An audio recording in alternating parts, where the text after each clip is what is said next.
margen de cualquier otra consideración, cuando Alan García era probablemente el hombre más poderoso del Perú, Manuel Ángel del Pomar se enfrentó a él y lo pagó.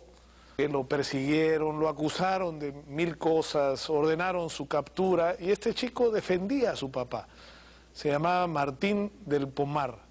Y yo francamente me sorprendí esta semana cuando a la hora de ver las imágenes de los muchachos que dirigían las manifestaciones estudiantiles, estaba ahí ese mismo chico al que hace 5 o 6 años nosotros habíamos conocido en otras circunstancias. Era Martín del Pomar, el hijo de Manuel Ángel del Pomar, que en esa época conocimos defendiendo a su papá, que ahora estaba encabezando o siendo parte de los líderes de este movimiento estudiantil que ha agitado las calles de Lima. Y con él vamos a estar, luego de una pausa, con Martín del Pomar, uno de los dirigentes del movimiento estudiantil. Volvemos.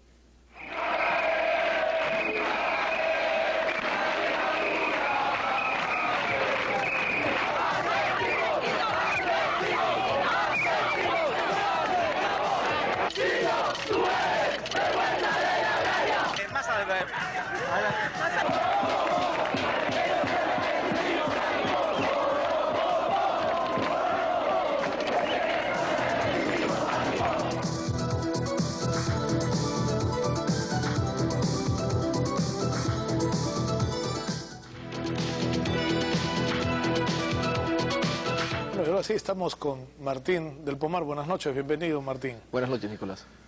Yo no puedo evitar, te juro, la sorpresa, la impresión que me provocó verte con las manos blancas esta semana en la manifestación en la Plaza Mayor y acordarme de tu cara hace años, ¿no? Con el conflicto de tu padre, con el pleito ese que te compraste. ¿Cuántos años tenías tú en eso? 18, recién cumplidos. Acaba de cumplir 18 años. Y ahora tienes 23, 24. 23 años. Estoy en cuarto año de Derecho en la Universidad San Martín de Porres. Y bueno, luego del problema de mi papá, me dediqué a estudiar, trabajé en algunas cosas y hoy en día que los estudiantes hemos visto la necesidad de salir a las calles a protestar contra lo que está pasando, tuve la suerte de poder coordinar el movimiento de mi universidad con los de otras universidades. Tú estudias en la Universidad San Martín de Porres, correcto, ¿no es cierto? Consejero de facultad de la universidad. Ahora, para dejar de lado el tema de lo de tu padre, para ti fue importante lo de tu padre, ¿no? O sea, lo que le pasó a tu padre, la experiencia de tu padre con la política, que no fue precisamente de las mejores, ¿no? Sí, me enseñó mucho sobre la política. Mi padre estuvo 35 años dentro del partido aprista y fue uno de los pocos apristas que se enfrentó directamente con Alan García cuando Alan García detentaba todo el poder, que sufrió cárcel, sufrió persecución y no se escapó para el extranjero cuando las papas quemaban. Él regresó, se presentó y si tuvo que sufrir cárcel, la sufrió. Ese sería en todo caso un consejo de mi persona para Alan García. Si cree en su inocencia y si quiere seguir la tradición de los dirigentes apristas... Que haga lo que hizo tu padre. Ahora, tú nunca has sido aprista, tú eres aprista, tú de alguna manera te ha influido el aprismo. Yo creo que como la mayor parte de la gente de mi generación somos un poco reacios a involucrarnos en los partidos políticos tradicionales. Y te explico por qué. Según lo que yo entiendo de los partidos políticos son grupos de intermediación o medios de intermediación entre la masa y el gobierno. Y la esencia de los partidos políticos debe ser la democracia. O sea, si los partidos políticos hubieran tenido elecciones democráticas para sus candidatos, o se hubieran regido de manera democrática, otro hubiera sido el cantar. Porque la verdad era que las cúpulas de los partidos políticos manejaban al partido político de acuerdo a sus decisiones, prácticamente a dedo, y una vez que algún partido político subía al gobierno, seguía manejándose igual. Entonces no había una verdadera democracia, sino un caudillismo o una cúpula que manejaba. De acuerdo, pero ¿esto qué significa? Que todo este movimiento de miles de jóvenes que salen a la calle no tienen nada que ver con los partidos políticos, no están los partidos detrás. Yo he escuchado a alguna gente del gobierno decir, ahí están los partidos moviendo a la gente, haciéndose los locos, ¿eso? No funciona así. Para empezar... te agradezco la expresión, pero yo no soy dirigente, yo soy un coordinador y te explico la diferencia. Nos hemos reunido estas últimas semanas, por primera vez, estudiantes de distintas universidades, estudiantes como yo, que tenemos cierto tipo de allegada a los de cada universidad. Y hemos coordinado para que no vuelva a suceder lo que pasó en la marcha anterior, que todos enrumbamos por un sitio, la cabeza se vio obstaculizada por la policía y la masa no sabía hacia dónde enfilar. Se dividieron, otra gente quiso seguir avanzando y se empujaron y cosas de ese tipo. Entonces lo único que buscamos fue que no volviera a pasarnos eso. Nos juntamos 1, 2 o 3 representantes por universidad, coordinamos cómo iba a ser la marcha y esta marcha nos salió mucho más ordenada debido a eso. Delante de la marcha tú vas a ver coordinadores que estaban observando... coordinando con la Defensoría del Pueblo, ¿no? Sí, en la mañana nosotros tuvimos contacto con la Defensoría del Pueblo y la Prefectura para que quede bien firme por dónde íbamos a marchar. Y si sucedía algo, estos coordinadores iban a avisar a sus bases qué es lo que está sucediendo y tomamos una determinación. Eso no es por tener un liderazgo, una presencia de yo mando o la gente hace lo que yo quiero, yo soy el líder. No, es simplemente para que nos organizáramos. Y si entramos algunas personas a dejar un petitorio al Palacio y al Congreso, fue porque en esas juntas de estudiantes se decidió que algunas personas iban a tener, se nombró una comisión de petitorio, otra de organización, otra de seguridad. O sea, como te digo, nos hemos organizado coordinando las acciones que íbamos a tomar, pero no hay líderes, porque... Pero, de acuerdo, digamos que eso puede estar en discusión, no hay líderes todavía, esto es un movimiento en formación, hay algunos dirigentes, por alguna razón tú estás acá, y algunos otros jóvenes líderes o coordinadores, o como quieras llamarlo, han asumido la representación del conjunto, pero... Ustedes han dicho varias veces, todo el mundo sabe lo que queremos, ¿para qué viene Vallerriestra si ya sabe lo que queremos? Pero yo no estoy seguro si todo el mundo sabe lo que ustedes quieren. Bueno, por eso te hemos invitado. ¿Qué es lo que ustedes quieren exactamente? ¿Qué es lo que pretenden? Pretendemos la restitución del Estado de Derecho. ¿Cómo? Mediante la derogatoria de las leyes que se han dado y que convierten en ineficientes a las instituciones que sustentan a la democracia. Pero eso es lo que ha dicho el otro día Javier Alborlandini, probablemente, en una conferencia de prensa y yo se lo escuché de los partidos de oposición. Y yo se lo escuché a Vallerriestra. Él también seguramente lo quiere. Pero el problema viene cuando el gobierno va cambiando las leyes de acuerdo a su conveniencia y el ciudadano común se siente desprotegido porque ya no puede usar la ley para defenderse. Es entonces que la única manera de hacerse notar es saliendo a las calles. A los estudiantes... ¿Ustedes están contra Fujimori? Nosotros no estamos contra una persona en especial, estamos por la restitución del Estado de Derecho, no estamos contra algo, estamos por algo.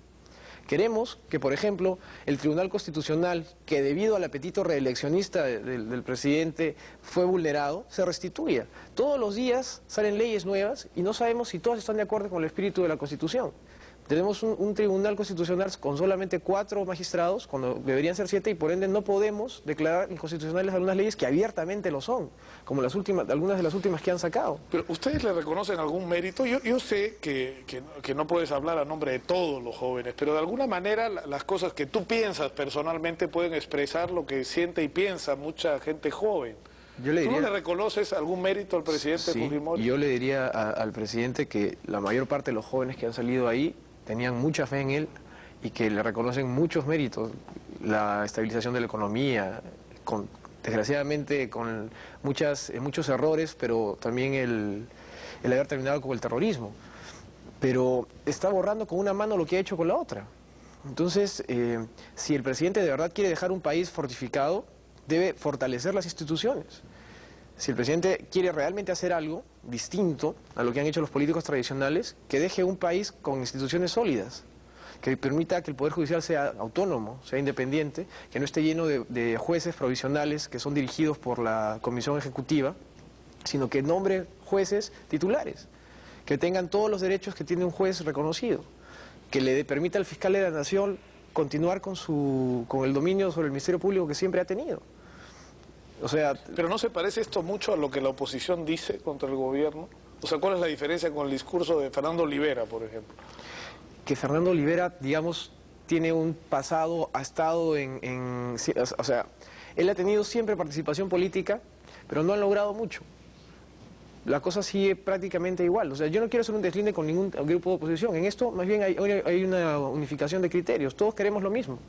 Pero es la primera vez que los jóvenes salimos a las calles a exigirlo. O sea, no es la primera, pero es ya la continuación de un movimiento que ha empezado cuando el Tribunal Constitucional fue vulnerado. ¿Qué esperan ustedes? El otro día va Javier Vallerriestra y al margen de que le tiraron pintura, le cayó por ahí una pedrada que él después dijo que no le dio importancia, y que dicho sea de paso expresó cierto valor, ¿no? Porque se corría el riesgo de que le hicieran algún daño. Yo creo que él sabía dónde iba, sabía a qué se arriesgaba. El señor Vallerrestra en este momento personifica al Estado, al gobierno, perdón, y esta marcha era en contra de la actitud del gobierno. La represión que hubo el día de la primera marcha fue porque él estaba juramentando y no querían que llegáramos a la Plaza de Armas. Él sabía que se estaba exponiendo. Ahora, yo he visto en la marcha, sin exagerar, unos 25, 20 personas del CIN filmándonos, averiguando. Cuando entramos al Congreso, Nicolás, un grupo de estudiantes que habíamos entrado se paran encima de unas escaleras y empiezan a dar una declaración. Yo me hice un costado y una periodista me señala a un sujeto con una casaca de jean y me dice no tiene credencial. Entonces yo me acerco, al mismo tiempo que un agente de seguridad del Congreso, y el agente de seguridad le dice, compadre, vete caleta. Entonces yo lo jalo y le pido su credencial. No la tenía, efectivamente. Entonces lo empiezo a exigir a gritos.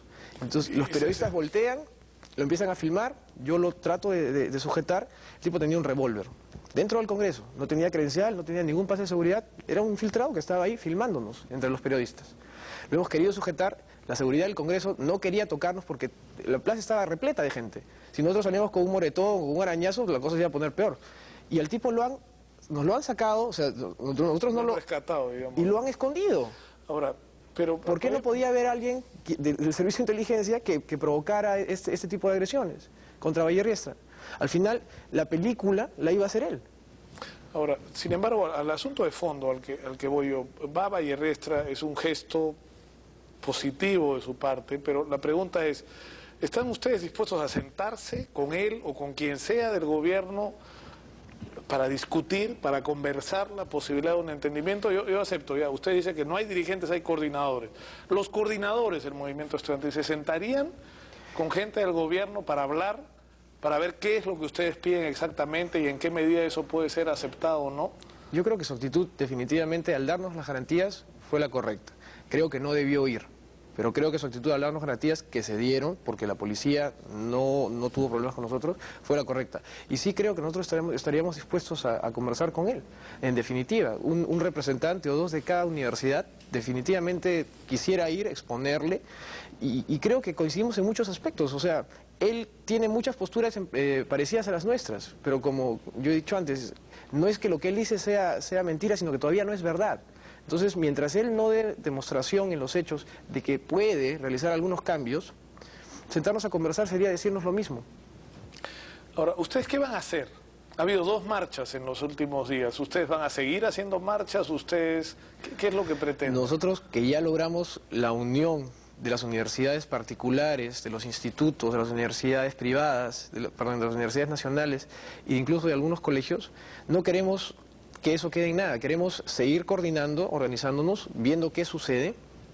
Sería muy interesante poder tener este diálogo con el señor Vallerriestra, pero aparte de eso vamos a empezar a ver, según las propuestas de cada uno de los coordinadores, sugerencias de distintas actividades que se puedan hacer. Hay de todo, hay desde ayudar al referéndum, empezar a organizarnos en las universidades para ayudar al referéndum, a recolectar las firmas, conciertos, ustedes están en etcétera. contra de la reelección de una manera definitiva. ¿Usted no acepta que el presidente Fujimori se La Constitución está en contra de la reelección. La Constitución, en su espíritu, le permite a una persona tener 2 periodos consecutivos, no 3. Muchas gracias, Martín, por estar con nosotros esta noche. Y ojalá que los escuchen, ¿no? O que por lo menos haya el diálogo y que la violencia, que felizmente no hubo en la última manifestación, sea el tono de la protesta de ustedes. Siempre, siempre pacíficamente. Nosotros llegamos a Palacio con las manos pintadas de blanco en señal de no agresión y no violencia. Y teníamos planeado de que si por A o B la policía nos trataba de parar, donde fuera, quedábamos ahí. Nos íbamos a quedar ahí en una vigilia democrática. Nosotros... Que se iban a echar en el piso. En donde nos pararan, pero no íbamos a caer en el juego. Muchas gracias una vez más.